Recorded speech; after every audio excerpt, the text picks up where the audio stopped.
اعوذ باللہ من الشیطان الرجیم بسم اللہ الرحمن الرحیم الحج اشہر معلومات فمن فرض فيهن الحج فلا رفث ولا فسوق ولا جدال في الحج وما تفعلوا من خير يعلمه الله وتزودوا فإن خير الزاد التقوى واتقون يا أولي الألباب۔ حج کے چند جانے پہچانے مہینے ہیں، یعنی شوال، ذی قعدہ اور ذی الحج کے 10 دن۔ تو جو شخص ان مہینوں میں احرام باندھ کر اپنے اوپر حج کو لازم کر لے تو وہ حج میں اپنی عورتوں سے صحبت کی باتیں نہ کرے، نہ کوئی گناہ کرے اور نہ ہی کسی سے جھگڑا کرے، اور تم جو بھی نیکی کرتے ہو اللہ اسے جانتا ہے، اور زاد راہ یعنی سفر کا خرچ وغیرہ اپنے ساتھ لے کر چلو، کیونکہ سب سے بہتر زاد راہ تقویٰ یعنی سوال کرنے سے بچنا ہے۔ بعض لوگ حج کے لیے روانہ ہوتے وقت اپنے ساتھ سامان اور خرچہ وغیرہ نہیں رکھتے تھے اور کہتے تھے ہم اللہ پر توکل کرنے والے ہیں، لیکن جب دوران سفر کسی چیز کی ضرورت پڑتی تو لوگوں سے سوال کرتے تھے۔ حکم ہوا کہ زاد سفر لے کر چلو اور مانگنے سے بچو، اور اے عقل مندو مجھ سے ڈرتے رہو۔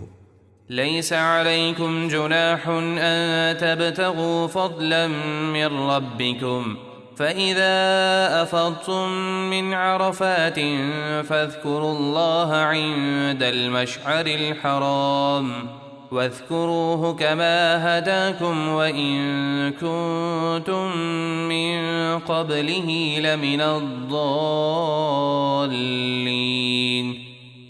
تم پر کوئی گناہ نہیں کہ حج کے دوران تم اپنے رب کا فضل یعنی اپنی روزی تلاش کرو، پھر جب تم عرفات سے واپس پلٹو تو مزدلفہ میں مشعر حرام پہاڑ کے پاس اللہ کا ذکر کرو، اور اس کا ایسے ذکر کرو جیسے اس نے تمہیں ہدایت فرمائی، اور بے شک تم اس ہدایت سے پہلے بھٹکے ہوئے تھے۔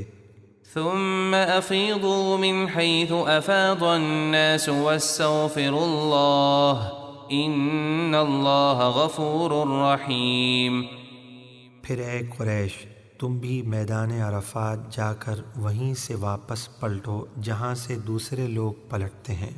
قریش مزدلفہ میں ٹھہرے رہتے تھے اور سب لوگوں کے ساتھ عرفات نہیں جاتے تھے۔ جب لوگ عرفات سے پلٹتے تو یہ مزدلفہ سے ہی پلٹتے اور اس میں اپنی بڑائی سمجھتے تھے۔ اس آیت میں انہیں حکم دیا گیا کہ سب کے ساتھ عرفات جا کر ٹھہریں اور ایک ساتھ پلٹیں۔ یہی حضرت ابراہیم اور حضرت اسماعیل علیہم السلام کی سنت ہے۔ اور اللہ سے معافی مانگو، بے شک اللہ بہت بخشنے والا نہایت مہربان ہے۔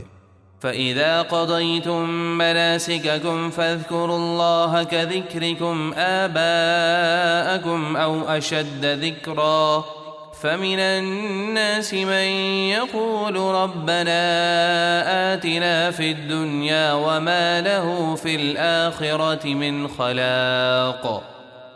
پھر جب تم اپنے حج کے کام پورے کر چکو تو اللہ کا ذکر کرو جیسے اپنے باپ دادا کا ذکر کرتے تھے، بلکہ اس سے بھی زیادہ جوش و خروش سے اللہ کا ذکر کرو۔ پھر کچھ لوگ وہ ہیں جو صرف دنیا چاہتے ہیں، وہ کہتے ہیں کہ اے ہمارے رب ہمیں دنیا میں دے دے اور آخرت میں ان کے لیے کوئی حصہ نہیں۔ وَمِنْهُمْ مَنْ يَقُولُ رَبَّنَا آتِنَا فِي الدُّنْيَا حَسَنَةً وَفِي الْآخِرَةِ حَسَنَةً وَقِنَا عَذَابَ النَّارِ۔ اور کچھ لوگ یوں کہتے ہیں کہ اے ہمارے رب ہمیں دنیا میں بھلائی دے اور آخرت میں بھلائی دے اور ہمیں دوزخ کے عذاب سے بچا۔ أولئك لهم نصيب مما كسبوا والله سريع الحساب۔ ایسے لوگوں کے لیے ان کے اچھے اعمال کے سبب بڑا ثواب ہے اور اللہ جلد حساب کرنے والا ہے۔ واذكروا الله في أيام معدودات فمن تعجل في يومين فلا إثم عليه ومن تأخر فلا إثم عليه لمن اتقى واتقوا الله واعلموا أنكم إليه تحشرون۔ اور گنے ہوئے دنوں میں اللہ کا ذکر کرو، یعنی ایام تشریق میں نمازوں کے بعد، یعنی 9 ذی الحجہ کی فجر سے 13 ذی الحج کی عصر تک، اور منی میں شیطانوں کو کنکر مارتے وقت تکبیر کہو۔ پھر جو شخص جلدی کر کے 2 دن میں منی سے چلا جائے اور 13 ذی الحج کے لیے نہ رکے، اس پر کوئی گناہ نہیں، اور جو 13 ذی الحج کی رمی کے لیے یعنی شیطان کو کنکر مارنے کے لیے منی میں رہ جائے تو اس پر بھی کوئی گناہ نہیں۔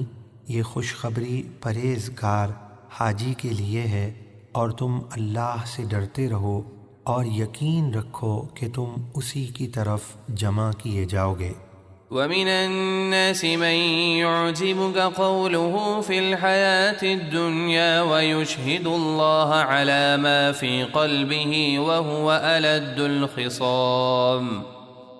اور لوگوں میں سے کوئی وہ منافق ہے کہ دنیا کی زندگی میں اس کی بات تجھے اچھی لگتی ہے، یعنی وہ بہت میٹھی زبان استعمال کرتا ہے، اور وہ اپنے دل کی بات پر اللہ کو گواہ بناتا ہے، حالانکہ وہ سب سے بڑا جھگڑالو ہے۔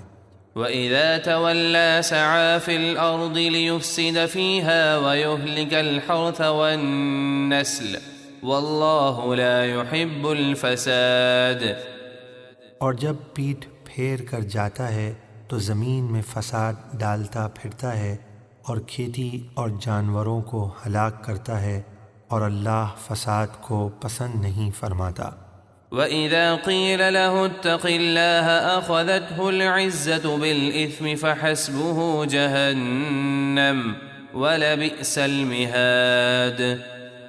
اور جب اس سے کہا جائے کہ اللہ سے ڈر تو اسے گناہ کی اور ضد چڑھتی ہے، تو اس کو جہنم کافی ہے، اور وہ ضرور بہت برا ٹھکانہ ہے۔ وَمِنَ النَّاسِ مَن يَشْرِي نَفْسَهُ ابْتِغَاءَ مَرْضَاتِ اللَّهِ وَاللَّهُ رَءُوفٌ بِالْعِبَادِ۔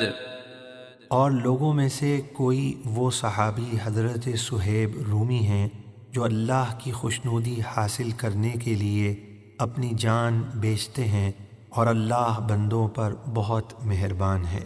حضرت صہیب رومی رضی اللہ تعالیٰ عنہ مکۃ المکرمہ سے ہجرت کر کے حضور سید عالم صلی اللہ علیہ وسلم کی خدمت میں مدینہ منورہ کی طرف روانہ ہوئے تو مشرکین قریش کی ایک جماعت نے ان کا پیچھا کیا اور ان کا راستہ روک لیا۔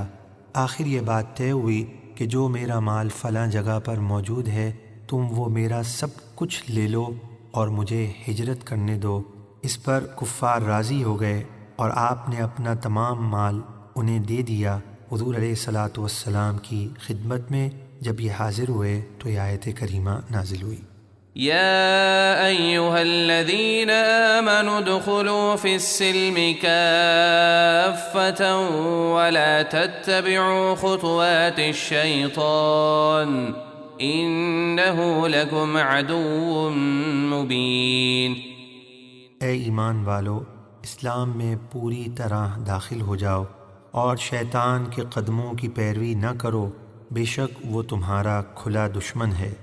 فَإِن زَلَلْتُم مِّن بَعْدِ مَا جَاءَتْكُمُ الْبَيِّنَاتُ فَاعْلَمُوا أَنَّ اللَّهَ عَزِيزٌ حَكِيمٌ۔ پھر تمہارے پاس روشن دلیلیں آ جانے کے بعد بھی اگر تم سیدھے راستے سے پھسل گئے یعنی اسلام کے خلاف چلے تو جان لو کہ اللہ بہت غالب بڑی حکمت والا ہے۔ هل ينظرون إلا أن يأتيهم الله في ظلل من الغمام والملائكة وقضي الأمر وإلى الله ترجع الأمور۔ کیا وہ اسلام کے مخالفین اسی انتظار میں ہیں کہ ان کے پاس چھائے ہوئے بادلوں میں اللہ کا عذاب آئے اور فرشتے اتریں اور فیصلہ کر دیا جائے اور سب کام اللہ ہی کی طرف لوٹائے جاتے ہیں؟ صدق اللہ العظیم۔